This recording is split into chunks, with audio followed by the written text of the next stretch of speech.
자, 지금부터는 문화 관광 분야 예비 타당성 조사 방법론 중에 편익 추정에 대해서 얘기를 해보겠습니다. 편익 추정에 대한 얘기는 편익 추정 시 사용하는 가치의 개념에 대해서 얘기를 하고요.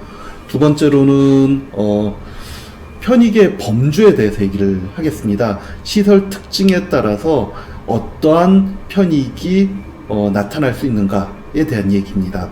자, 그 다음에는 편익 추정 과정에서 나타나는 주요 쟁점에 대해서 먼저 얘기를 하겠습니다. 자, 그리고 편익 추정 방법론, 좀 이론적인 측면에 대한 얘기를 해보도록 하겠습니다.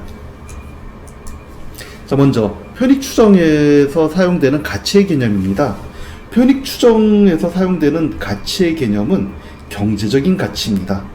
경제적 가치는 화폐 단위로 계산이 된다는 의미이고요. 또 하나는 그 시설을 사용함에 따라 나타나는 직접적인 편익뿐만 아니라 그 시설을 사용함에 따라 포기하는 것의 가치, 그 포기하는 것의 가치까지 포함한 기회비용의 개념으로서 가치를 평가한다라는 의미입니다. 기회비용의 개념으로서 평가를 해야 된다는 얘기는 지금 편익대뿐만 아니라 아까 비용 추정에 대해서 말씀을 드릴 때에도 강조했던 바가 있습니다.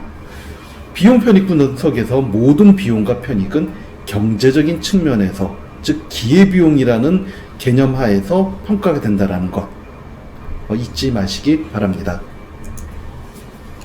다음입니다. 편익 과정에서 추정되는 가치는 사용 가치와 비사용 가치로 평가될 수가 있습니다. 자, 사용 가치는 우리가 그 시설을 직접 이용하기 때문에 부여하는 가치입니다. 우리가 어떤 시설을 이용할 때는 그 시설에 대한 어떤 사용료를 부담하는 경우가 있죠. 그렇기 때문에 직접적인 화폐 단위로 가치를 평가하기가 상대적으로 용이한 그것이 사용 가치이다, 이렇게 얘기할 수가 있습니다. 예를 들어서 공연 관람을 한다라고 하면은 공연 관람을 통해서 우리는 어떤 만족도를 느낄 것입니다. 그리고 그 만족도에 비례하는 어떤 지불 의사를 갖게 되죠. 그런 지불 의사를 바로 편익으로 측정할 수 있다라는 것이고요. 그것이 사용 가치다라는 것입니다. 자, 비사용 가치는 우리가 직접 재화를 사용하지 않음에도 불구하고 그 재화에 부여하게 되는 가치를 의미합니다. 이런 비사용 가치는 크게 어떤 선택 가치, 존재 가치, 유산 가치, 이런 식으로 구분을 하곤 합니다. 선택 가치는 지금 당장은 이 시설을 이용하지 않겠지만 언젠가 한 번쯤은 이용할 것 같아요. 그래서 부여하는 가치입니다. 존재 가치는 그 시설을 내가 이용할 것 같지가 않아요. 지금도 이용하지 않고 나중에도 이용할 것 같지는 않습니다. 그런데 그래도 그런 시설 하나쯤은 있어야 될 것 같은 그런 시설에 대해서 부여하는 가치를 의미합니다. 마지막으로 유산 가치는 이런 거죠. 현 세대뿐만 아니라 미래 세대를 위해서 뭔가 보존되어야 될 것 같아요. 그런 어떤 재화나 서비스, 시설에 대해서 부여하는 가치, 그런 것을 우리가 어떤 유산 가치라고 얘기를 합니다. 비사용 가치는 아까 말씀드렸던 것처럼 지금 현재 그 시설을 사용하는 것이 아닙니다. 그런데 부여하는 가치라고 했어요. 지금 시설을 사용하지 않기 때문에 그 시설에 대한 지불 의사를 측정하기가 어렵습니다. 따라서 비사용 가치는 화폐 단위로 표시하기 어려운 가치입니다. 하지만 아까 말씀드렸던 것처럼 편익 추정 과정에서 모든 가치는 화폐 단위로 표시가 돼야 됩니다. 즉 어려움에도 불구하고 비사용 가치는 화폐 단위로 표시가 되어야 한다는 것이죠. 자, 그래서 비사용 가치를 측정하게 될 경우 편익 추정에 어려움이 생길 수 있다라는 것이고요. 이 비사용 가치가 사용 가치보다 큰 그러한 어떤 시설이라고 한다면 조금 특별한 어떤 추정 방법을, 편익 추정 방법을 사용할 수밖에 없다라는 것이죠. 그런 부분에 대해서는 좀 이따 다시 설명을 하도록 하겠습니다. 자, 편익의 범주입니다. 편익의 범주는 크게 가치 창출 편익과 비용 절감 편익으로 구분을 할 수가 있습니다. 가치 창출이라는 것은 어떤 시설을 이용함에 따라서 새로운 가치가 창출될 때 우리가 부여하는 편익입니다. 비용 절감 편익은 뭐 말 그대로입니다. 어떤 시설로 인해 가지고 기존에 들어갔던 것보다 조금 더 비용이 줄어들게 된다라면은 그것을 우리가 비용 절감 편익이다 이렇게 얘기를 합니다. 소범주로 보면은요, 가치 창출 편익은 소비자 이용자 편익과 부가가치 창출 편익으로 구분을 할 수가 있고요. 비용 절감 편익은 불편 비용 절감 편익과 생산 비용 절감 편익으로 구분을 할 수가 있습니다. 뭐 말 그대로 여러분들이 이해를 하시면 될 것 같아요. 소비자 이용자 편익은 말 그대로 시설을 이용하는 소비자나 이용자들이 얻는 편익입니다. 부가가치 창출 편익이라는 것은 어떤 시설이 건립되고요, 그 시설을 운영하는 업체 입장에서 새롭게 부가가치를 창출하게 되겠죠. 그럴 때 그 부가가치 창출이 편익으로 평가된다라는 의미입니다. 비용 절감 편익은 불편 비용 절감 편익, 생산 비용 절감 편익이라고 했는데요. 어떤 새로운 시설이 생김에 따라서 소비자 이용자가 불편함이 줄어드는 것이죠. 뭐 예를 들어서 극장이 멀리 있었어요. 그 극장까지 가는데 시간이 많이 걸립니다. 그런데 집 근처에 극장이 생겨요. 그러면은 극장을 가는데 불편함이 줄어드는 거죠. 집 가까이에 극장이 있으니까. 그러한 것들을 편익으로 잡아주는 것을 불편비용 절감 편익이라고 정의할 수 있다는 것입니다. 생산비용 절감 편익도 마찬가지의 논리로 설명을 할 수 있습니다. 과거에는 어떤 시설이 없을 때는 물건을 생산할 때 비용이 많이 들었는데 시설이 만들어짐으로 인해서 생산 비용이 줄어든다는 것이죠. 그랬을 때는 생산 비용 절감 편익으로 우리가 잡아낼 수 있다는 것입니다. 자, 이때 여러분들이 주의할 것은 가치 창출 편익과 비용 절감 편익을 동시에 볼 것인가 아니면 따로따로 볼 것인가의 문제입니다. 왜냐면은 비용이 절감이 됨에 따라서 새로운 가치가 추가로 창출이 될 수도 있다는 것이죠. 이때 가치 창출 편익과 비용 절감 편익을 동시에 잡아버리면은 어떤 편익이 중복으로 잡혀나갈 수 있다는 것입니다. 따라서 어떤 시설이 있을 때 그 시설 특징에 맞따라서 가치 창출 편익을 잡을 것인가 비용 절감 편익을 잡을 것인가, 혹은 어떠한 경우에는 둘을 동시에 잡아줘야 될 것인가, 여기에 대한 판단이 시설 케이스 바이 케이스로 아주 중요한 이슈가 될 수도 있다라는 것까지 말씀을 드리겠습니다. 자, 지금부터는 편익 측정의 주요 쟁점에 대해서 말씀을 드리겠습니다. 먼저 소비자 이용자 편익과 관련된 쟁점입니다. 첫 번째 개념은 쟁점은 비사용가치 포함 여부입니다. 아까 말씀드렸던 것처럼 경제학의 그 비용 편익 분석에서 사용하는 경제적 가치는 사용가치뿐만 아니라 비사용가치를 포함한 개념입니다. 따라서 어떠한 경우에라도 엄밀하게 분석을 한다면 비사용가치를 포함을 시켜야 된다는 것이죠. 근데 문제는 비사용가치가 크게 중요하지 않은, 어떠한 시설도 비사용가치가 없다고 우리가 단정할 수는 없을 거예요. 그런데 암만 생각해도 비사용가치가 크게 중요하지 않을 것 같다는 것이죠. 그럴 때 비사용가치를 측정을 해야 되냐 말아야 되냐, 이 부분을 우리가 고민할 필요가 있다는 것입니다. 자, 일반적으로는 이렇습니다. 편익을 추정할 때 이 과정 역시에서도 우리는 비용과 편익을 고려할 수밖에 없어요. 편익을 추정하는 비용이 들고요, 편익 추정 결과물로서 어떤 결과가 나오는 편익이 있는 것이죠. 그때 비용과 편익을 고려를 해야 됩니다. 아까 말씀드렸던 것처럼 비사용 가치는 화폐 가치로 평가하기가 쉽지가 않아요. 그래서 비사용 가치를 평가하는 것은 많은 비용이 드는 일입니다. 그런데 평가 대상 시설의 비사용 가치가 작다라고 생각을 해보세요.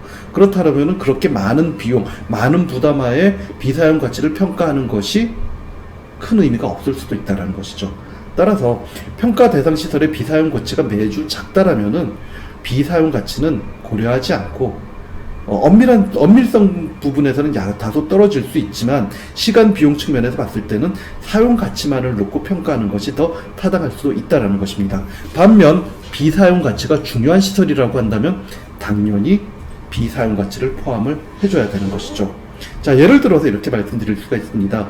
어떤 희소한 유물을 보관하는 박물관을 짓는다고 생각을 해보세요. 자, 그렇다면은 이 박물관을 우리가 직접 이용할 때 느끼는 편익도 중요하겠지만 더 중요한 건 뭐겠습니까? 거기에서 어떤 문화시설, 희소한 유물을 보존하는 그런 보존 가치가 더 크고 중요할 수 있다는 것이죠. 아까 말씀드렸던 것처럼 이러한 유산 가치, 보존 가치는 뭐가 된다? 비사용 가치가 된다는 것이죠.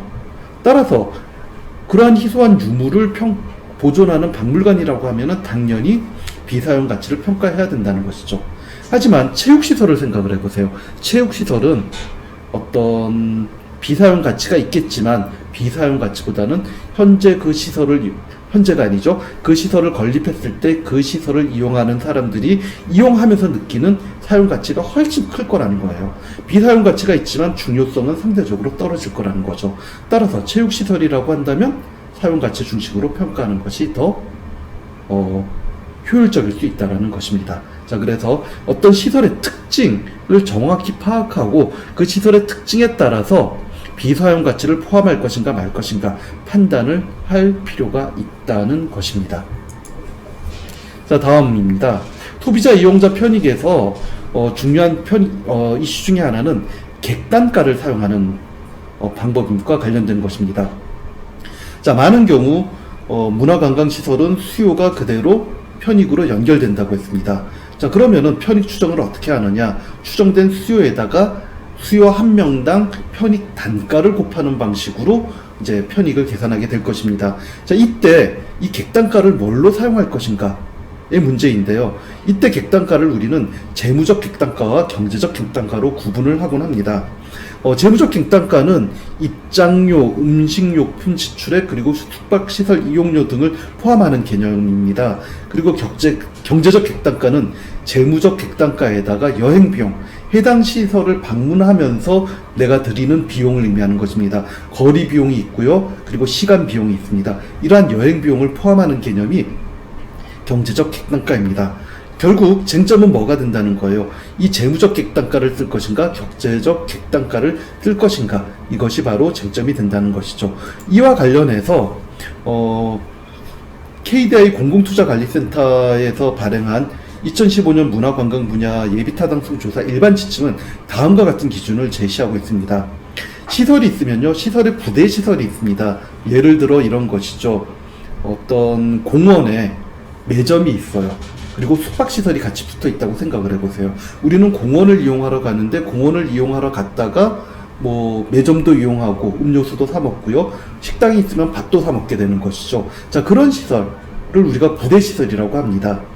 공원의 원 목적과 관련된 건 아니지만 공원을 이용하는 사람들이 이용할 수 있게끔 만든 편의시설, 그런 것들을 우리가 부대시설이라고 할 수 있는데요.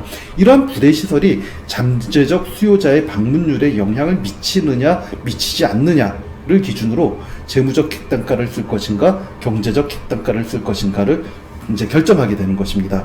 만일 부대시설이 수요자의 방문율에 영향을 미친다면 그러면은 경제적 객단가를 산정을 하는데 재무적 객단가는 제외하고 여행 비용만 측정을 하라라고 얘기를 합니다.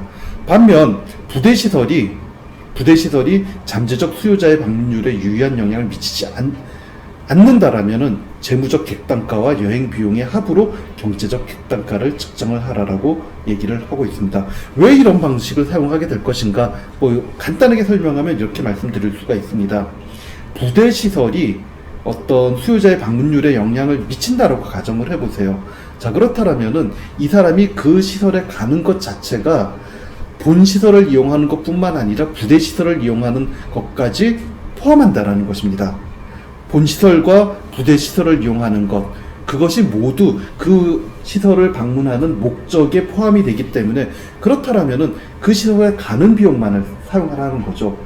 어떤 목적이 있고 그 목적을 위해서 내가 여행 비용을 쓰는 것, 그 여행 비용에 이미 모든 것이 포함이 되어 있다라고 보는 것입니다.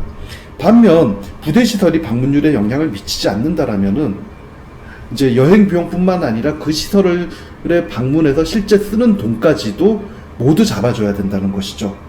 왜냐하면은 부대시설과 관련 방문율에 영향을 미치지 않았지만 실제 방문을 하고 나서 보니까 입장료도 내야 되고 매점도 이용하고 식당도 이용하고 결국은 여행 비용과 무관하게 이거는 추가로 들어가는 비용인데 이 추가로 들어가는 비용도 역시 비용으로 포함이 돼야 된다는 겁니다. 다시 정리를 하면요, 부대시설이 잠재적 소유자의 방문율에 영향을 미친다면 내가 여행을 계획했을 때 그 여행 비용, 내가 심리적으로 느끼는 거리 비용이라든가 시간 비용에 이미 내가 쓸 돈이 다 포함되어 있다라고 볼 수 있다라는 것입니다. 따라서 재무적 객단가를 제외하는 것이고요. 부대시설이 영향을 미치지 않는다라고 하면은 실제로 재무적 비용은 생각을 안 했었는데 실제 가서 쓰게 된다라는 것이에요. 그렇기 때문에 원래 고려하지 않던 돈을 썼기 때문에 원래 고려했던 비용, 여행 비용이죠. 그거 플러스 재무적 객단가가 더한 상태에서 편익 추정이 되어야 한다라는 것입니다. 자, 이것이 편익 추정의 두 번째 쟁점이었습니다. 자, 소비자 이용자 편익과 관련된 기타 쟁점은 이런 겁니다. 입장료가 무료인 경우 객단가 산정 시 관람료나 입장료를 포함시킬까 여부입니다. 자, 어떤 경우에는 재무적 객단가를 포함시켜서 편익을 추정을 해야 되는데 보니까 해당 시설이 무료예요. 그러면은 해당 시설의 재무적 객단가를 측정을 할 때 입장료를 빼야 되는가? 이 문제가 쟁점이 될 수 있다는 것이죠. 이 문제와 관련해서 일반적으로는 그렇다고 하더라도 입장료가 무료라고 하더라도 재무적 객단가를 포함한 경제적 객단가를 평가할 때는 입장료를 반영을 해줘야 된다는 것입니다. 왜냐하면 입장료는 뭐예요? 해당 시설에 입장하면서 내가 느끼는 이용자의 편익이죠. 자, 그런데 입장료가 무료라고 해서 그 이용자의 편익이 0인 것은 아니죠. 그냥 어떤 공공의 목적으로 입장료를 무료로 했을 뿐 무료 시설을 이용한다고 해서 편익이 없는 것은 아닙니다. 따라서 입장료가 무료라고 하더라도 입장료를 반영을 해줘야 된다는 것입니다. 그럼 어떻게 해야 될까요? 이럴 경우 많이 사용하는 것은 유사시설을 이용하는 것입니다. 유사시설의 입장료를 이용을 해서 입장료가 대략 이 정도일 것이다. 그리고 이 정도의 편익을 이용객이 느낄 것이다 라고 산정을 해준다라는 것입니다. 이상 기타 쟁점이었습니다. 자, 좀 전까지 부가가치, 소비자 이용자 편익과 관련된 쟁점을 봤고요. 자, 이번에는 부가가치 창출 편익을 보겠습니다. 부가가치 창출 편익은 어떤 시설로 인해서 새롭게 창출되는 부가가치를 의미합니다. 자, 이 부분은 이제 보통 이렇게 측정을 합니다. 새롭게 창출되는 시장 규모 혹은 어떤 기업이 새롭게 매출액이 증가했다 하면은 새롭게 창출되는 시장 규모 또는 매출액이 있고요. 여기에다가 산업 연관표 기준 어떤 최신 부가가치율을 적용을 해줍니다. 왜냐하면 부가가치만을 우리가 고려하기 때문인 것이죠. 그리고 해당 시설이 새롭게 매출에 기여하는 기여도가 있을 거예요. 어떤 매출이 증가했다고 하더라도 그 매출 중에서는 보면은 어떤 기업의 새로운 영업 활동 때문에 증가한 것이 있을 것이고 해당 시설 때문에 고유하게 나타나는 어떤 기여도가 있을 것입니다. 따라서 시장 규모 또는 매출액 증가분에다가 부가가치율도 곱해주고요. 해당 사업만의 기여도도 곱해주게 됩니다. 부가가치 창출 편익은 주로 그 전시장 같은 시설을 편익을 평가할 때 우리가 이제 고려를 해주게 됩니다. 문화관광시설 중에 어떤 박물관이라든가 공연시설 그리고 또 뭐가 있을까요? 체육시설 이런 것들은 주로 이용객의 편익으로 잡게 되는데요. 전시장, 전시 컨벤션, 마이스 산업이 이제 점점 중요해지면서 전시장의 어떤 전시 편익이 중요해지죠. 킨텍스, 코엑스와 같은 시설을 의미합니다. 그런 시설의 편익을 측정을 할 때는 부가가치 창출 편익을 잡아주게 됩니다. 현재 많이 사용되는 방법론에 따르면은 전시장 임대료 편익 그리고 전시에 참가하는 기업들의 부가가치 창출 편익 이런 것들을 편익으로 잡아주게 되는데요. 이때 이 부가가치 창출 편익을 잡을 때 이렇게 합니다. 이 시설로 인해 가지고 창출되는 편익을 잡아주게 되는 거죠. 그때 지금 좀 전에 말씀드렸던 것처럼 슬라이드에서 여러분들이 보시는 바와 같이 새롭게 창출되는 시장 규모, 부가가치율, 해당 사업만의 기여도를 곱해주게 되고요. 해당 사업에 대한 어떤 기여도를 어떻게 측정하냐가 이제 중요해지는데요. 이 부분은 이제 수인 기법이라는 것이 있습니다. 수인 기법이라는 것은 설문을 이용하는 방법입니다. 그 해당 전시에 참여한 경험이 있는 기업들에게 이제 설문을 돌리는 거죠. 설문을 돌려가지고서는 매출이 증가했는데 어떤 이유로 매출이 증가했는가를 물어보는 것이에요. 그리고 그 항목 중에 시설과 관련된 항목들이 있는 것이죠. 그래서 그 시설과 관련된 항목들의 가중치를 뽑아내가지고 해당 사업에 대한 시설의 기여도를 뽑아내는 방법이 수익기법이라고 합니다. 지금 말로 수익기법을 길게 설명드리긴 어려울 것 같고요. 개괄적으로 말씀을 드렸습니다만 수익기법에 관련된 것은 KDI 공공투자관리센터에 여러분들이 홈페이지에 들어가 보시면요. 전시장과 관련된 예비타당성 조사 보고서가 있습니다. 뭐 킨텍스라든가 코엑스라든가 아니면은 뭐 송도에 있는 그런 전시장에 대한 예비타당성 조사 보고서가 있는데 그 조사 보고서에 보면은 수익기법에 대해 자세히 설명이 되어 있습니다. 참고하시기 바랍니다. 그리고 부가가치 창출 편익에서 중요한 이슈 중에 또 하나는 뭐냐면요. 새롭게입니다. 아까 제가 비용 뭐 얘기하거나 수요 얘기하면서도 말씀을 드렸습니다만 항상 부가가치 창출 편익은 새롭게입니다. 이전 편익, 다른 곳에서도 달성할 수 있었는데 이곳에서 달성했다라고 되는 그러한 이전 편익은 제외합니다. 추가되는 편익만을 산정해야 된다는 점 기억하시기 바랍니다. 자, 다음 편익 쟁점의 주요 쟁점과 관련돼서 보면요, 불편 비용 절감과 관련된 이제 또 쟁점이 있습니다. 불편 비용 절감 편익은 시설이 없어서 발생했던 불편함이 해당 시설 건립으로 인해서 사라지면서 발생하는 편익입니다. 신규 수요에 대해서는 소비자 이용자 편익만을 측정을 하게 되는데요. 다른 시설을 이용하다가 건립되는 새로운 시설을 이용하는 이전 수요에 대해서는 아까도 말씀드렸지만 편익에서는 새롭게 창출되는 편익만을 잡아줘야 되기 때문에 이전 수요에 대한 편익은 편익으로 잡아주지 않아요. 하지만 이전 수요에 대해서 어떤 시설 사용에 따른 편익은 잡아주지 않더라도 불편 비용 절감 편익은 잡아줘야 된다는 것이죠. 예를 들겠습니다. 아까 제가 영화관 예를 들었는데요. 자, 멀리 있던 영화관을 가던 사람이 동네에 새로 건설되는 영화관에 갑니다. 자, 어차피 영화관을 이용함으로 생기는 편익은 똑같아요. 새로운 영화관에 오지 않더라도 기존 영화관에 가면서 그 편익을 느낄 수가 있습니다. 따라서 새로운 영화관을 이용하면서 느끼는 편익은 이전 편익이 되기 때문에 된다는 것이죠. 따라서 이 이전 편익은 편익에서 제외해야 됩니다. 자, 그런데 중요한 포인트는 뭐라는 거예요? 영화관을 이용함으로 느끼는 편익은 이전 편익이 되기 때문에 신규 창출 편익이 0이지만 멀리 있는 영화관을 가면서 느끼는 불편함이 사라지는 불편 비용 절감 편익은 존재한다는 것이죠. 자, 그렇기 때문에 그거는 잡아줘야 된다는 겁니다. 보통은 이렇게 잡아줍니다.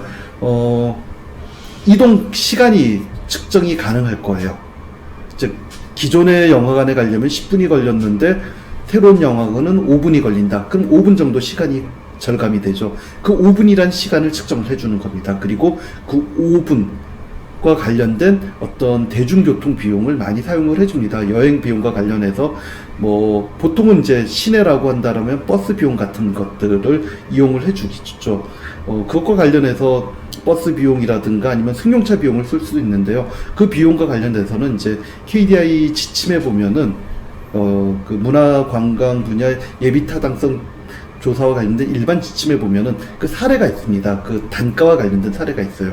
그 이용 시간과 관련된 절감 시간과 관련된 시간 비용의 단가를 적용을 해주게 됩니다. 그런 식으로 불편 비용 절감 비용 편익을 잡아줘야 된다라는 것입니다. 여기까지 이제 불편 비용 절감 편익이었고요. 다음 생산 비용 절감 편익이 있습니다. 생산 비용 절감 편익 불편 비용 절감 편익과 마찬가지 개념으로 여러분들이 이해를 하시면 되겠습니다. 시설 건립으로 인해서 동일한 성과를 내는데 들어가는 비용이 줄어들 수가 있는 것이죠. 그럴 때 생산 비용 절감 피옥을 잡아줘야 되고요. 이런 경우에도 보통은 이제 잠재적인 수요 기업을 대상으로 한 설문조사를 통해서 추정을 하게 된다라는 말씀까지 드리겠습니다. 마지막 편익 추정의 주요 쟁점은 외국인 편익 추정입니다.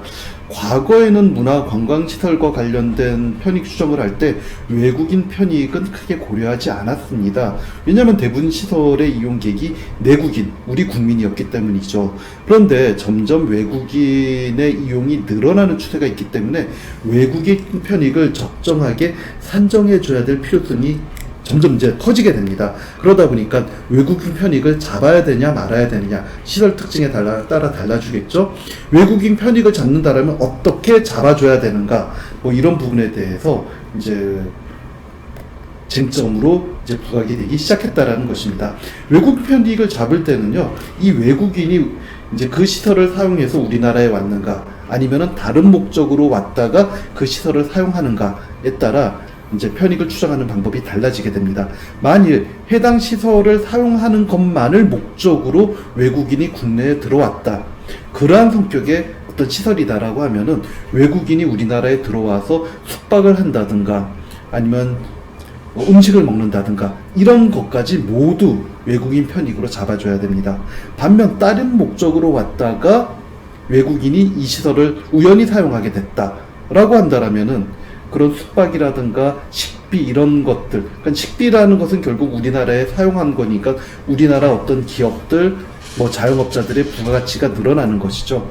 그래서 우리나라에서 편익으로 잡아줘야 되는 겁니다. 자, 그런데 아까도 좀 전에 이제 말을 이어서 하면은 만일 다른 목적으로 왔다가 해당 시설을 사용했다. 그러면 어차피 이 시설을 사용하지 않더라도 숙박비, 식비는 들 거라는 거예요. 그렇기 때문에 그 경우에는 숙박비, 식비 등의 항목은 편익에서 제외시켜야 된다는 거죠. 그리고 해당 시설을 이용하면서 쓰는 비용만 우리가 누리는 편익으로 잡아줘야 된다는 것이죠. 즉 외국인 편익을 시설의 특징 그리고 방문객의 특징에 따라서 적절하게 잡아줄 필요가 있다라는 것입니다. 자, 이상 편익 추정의 주요 쟁점까지 말씀을 드렸고요. 이어서 이제 조금 있다가 그 구체적인 편익 추정 방법론에 대한 얘기로 이어가도록 하겠습니다. 지금부터는 편익 추적 방법론에 대해서 간단하게 말씀을 드리도록 하겠습니다. 여기에서는 이제 전반적인 편익 추정 방법론에 대해서 개괄적으로만 말씀을 드리도록 하고요. 그리고 이제 이어서 주로 사용되는 편익 추정 방법론에 대해서는 따로 이제 말씀을 드리는 시간을 갖도록 하겠습니다. 편익 추정 방법론은 크게 경제학적인 접근법과 비경제학적인 접근법으로 구분할 수가 있습니다. 경제학적인 접근법은 뭐 수요함수 접근법, 아무래도 소비자 이용자 편익을 추정할 때 사용이 되겠죠. 그리고 생산함수 추정 접근법, 이거는 이제 부가가치 창출 편익과 관련돼서 논의를 할 때 주로 이제 사용이 될 것입니다. 이렇게 구분을 할 수가 있고요. 그 중에서 이제 많이 좀 검토가 되는 것들 중에 하나가 현시선호 접근법, 진술선호 접근법과 같은 것들이 있습니다. 자, 그리고 비경제학적 접근법은 원가기준 접근법, 평균 가격 접근법, 대체비용 접근법, 이러한 방법론들이 있다. 이렇게 말씀을 드릴 수가 있습니다. 자, 먼저 수요함수 접근법에 대해서 말씀드리겠습니다. 수요함수 접근법은 우리가 수요 곡선을 직접 구할 수 있을 때 사용하는 것입니다. 자, 보통 우리가 이제 수요 곡선이 그래프와 같이 우하향하는 직선으로 나타난다고 했을 때요, 이 수요 곡선과 가격선이 만나는 곳에서 소비량이 결정이 됩니다. 자, 그래서 여러분들 보시는 그래프에서 지금 짙은 색으로 표시되어 있는 곳, 소비자 지출이 되어 있는데요. 가격 곱하기 소비량을 하면 실제 그 해당 재화를 소비하기 위해서 소비자가 지출한 지출 금액이 되는 것이죠. 자, 그리고 위에 지금 점선으로 표시되어 있는 곳이 소비자 잉여라고 되어 있는데요. 이 부분은 실제 소비자가 느끼는 어떤 한계 지불 의사와 실제 지불하는 가격의 차이로 인해서 소비자가 느끼게 되는 어떤 잉여분을 의미하게 됩니다. 이때 만일 우리가 수요 곡선을 구할 수 있다면, 정확하게 평가할 수 있다면 편익은 이 소비자 잉여와 소비자 지출의 합으로 구하게 됩니다. 즉 내가 직접 지불한 금액에다가 플러스 내가 직접 지불하진 않지만 내 지불 의사가 이제 바로 뭐가 된다? 소비자의 편익이 된다는 거죠. 사실 이런 거를 이제 엄밀하게 얘기하면 이렇게 되는 거죠. 소비자가 느끼는 한계 지불 의사를 모두 더한 것이 결과적으로는 뭐다? 편익이 된다라는 것입니다.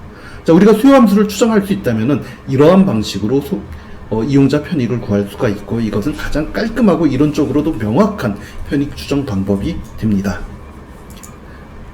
자, 그런데 문제는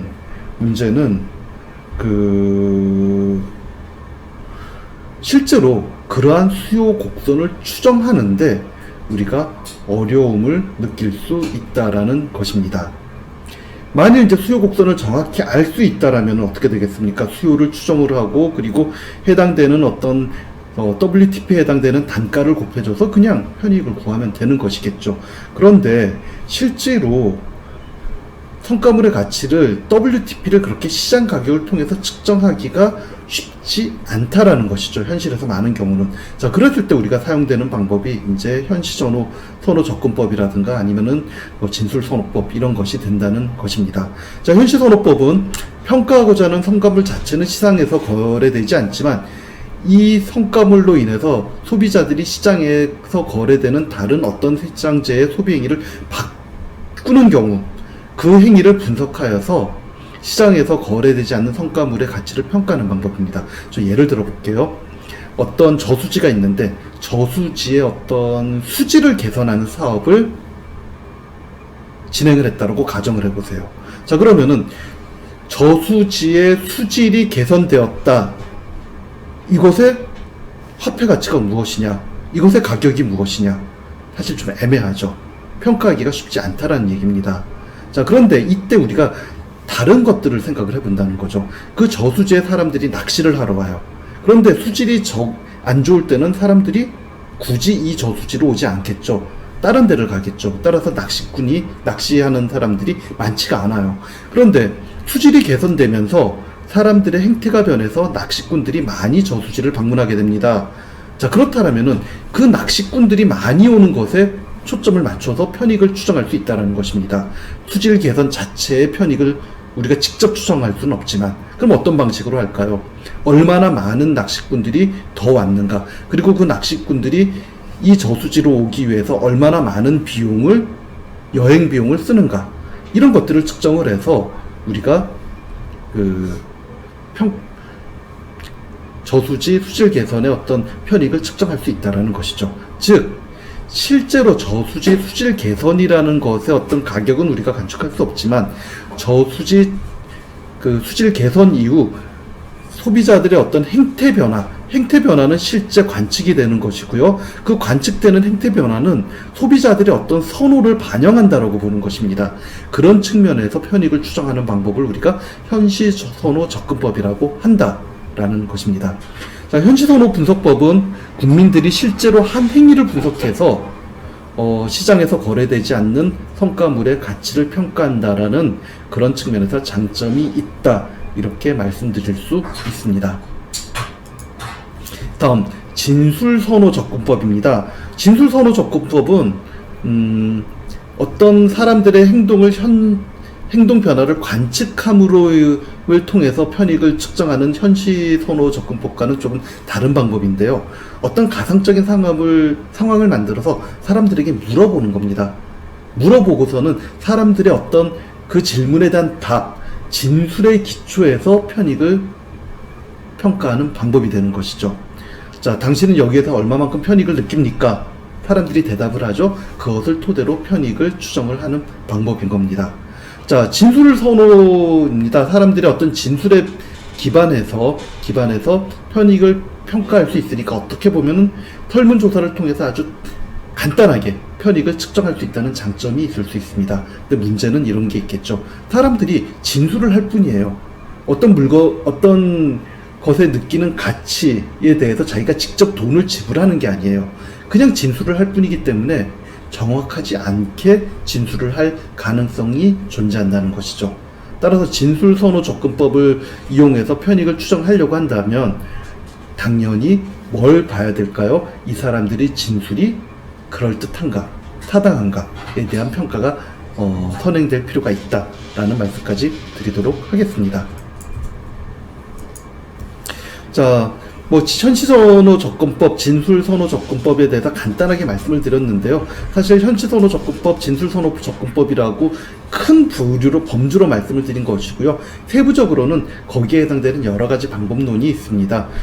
직접적인 추정법과 간접적인 추정법이 있는데요. 현시선호 접근법은 경쟁시장에서의 가격을 이용하는 직접 추정법이 있습니다. 경쟁시장이죠. 그러니까 다른 시장, 유사시장의 가격을 이용하는 방법이고요. 간접적인 추정 방법으로는 여행 비용, 해독 가격, 해피행동 비용과 같은 방법이 있습니다. 진술선호 접근법은 직접적인 추정법으로 조건부 가치 추정법과 콘조인트 분석법이 있습니다. 이 중에서 직접적인 추정법인 조건부 가치 측정법은 이렇게 묻는 거예요. 그 시설을 위해서 너 돈 얼마나 낼 수 있니? 라고 직접적으로 물어보는 방식입니다. 저 방법은 다양하게 발전을 해왔고요. 최근에 어떤 비사용 가치가 많은 경우 가장 빈번하게 사용되는 편익 추정 방법론이기도 합니다. 나중에 저 조건부 가치 측정법에 대해서는 조금 더 자세하게 말씀을 드리고요. 그리고 그 실제 사례 검토까지 해보도록 하겠습니다. 자, 편익 추정 방법 중에서 그 생산함수 접근법이 있다고 말씀을 드렸습니다. 어떤 경제학적인 방법론이죠. 좀 전까지는 이제 수요와 관련된 방법론을 봤고요. 생산함수 접근법은 최종 생산물의 생산함수를 구할 수 있다면 생산함수를 이용해서 어떤 경제적 편익을 구할 수 있다라는 것이죠. 뭐 생산함수 추정 후 우리가 한 개 실물 생산의 가치를 구할 수가 있을 겁니다. 한 개 실물 생산은 가격 곱하기 한 개 실물 생산이 되겠죠. 그것을 통해서 우리가 편익을 추정할 수도 있다. 물론 이것을 위해서는 생산함수 추정이 가능해야 되겠죠. 자, 다음 비경제학적 방법이 있습니다. 원가기준 접근법, 평균가격 접근법, 대체비용 접근법, 이러한 방법들이 논리적으로 이제 개발이 되어 있다라는 것이고요. 각각에 대해서는 여러분들이 읽어보시면 되겠습니다. 기경제학적 방법으로 여러 방법들이 이제 제한이 되어 있습니다만, 실제로는 이제 우리가 예비 타당성 조사를 할 때 이런 비경제학적인 방법론이 사용되는 경우는 사실 많지는 않습니다. 그럼 어떤 방법이 주로 사용이 되냐? 사용 가치가 주를 이룰 경우에는 객단가를 이용한 방법이 가장 이제 중요한 빈번하게 사용되는 편익 추정 방법론이 됩니다. 즉 수요에다가 수요 1인당 객단가를 곱해서 편익을 추정하는 방법인 것이죠. 자, 그리고 만일 비사용 가치가 크다면은 아까 진술 선호 추정 방법 중에서 직접적인 편익 추정 방법인 조건부 가치 추정법, 우리가 보통 CVM이라고 부릅니다. 그 방법이 많이 사용이 된다라는 것까지 말씀을 드리면서 편익 추정 방법론에 대한 아주 일반론적인 설명이었습니다. 개요 마무리하도록 하겠습니다.